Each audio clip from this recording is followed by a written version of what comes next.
मोहिमेची। धाराशिव जिल्हा परिषदेच्या जवळपास 800 शाळा आहेत आणि यामधल्या 250 शाळा या धोकादायक अवस्थेत आहेत।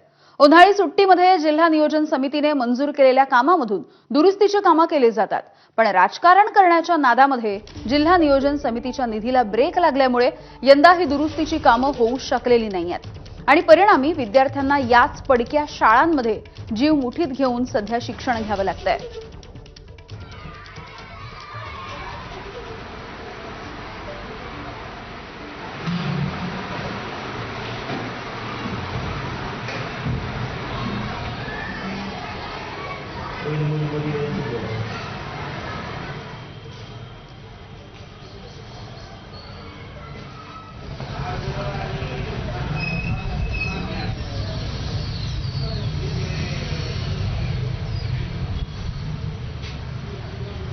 या जिल्हा परिषद शाळेत 1ली ते 7वी पर्यंत सगळं वर्ग खोल्यांना तडे गेले आहेत आणि शाळेची शौचालयाची पण अवस्था बेकार आहे।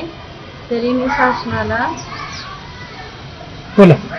सांगते की याला निधी शासनाला सांगते की निधी मंजूर करून द्यावा।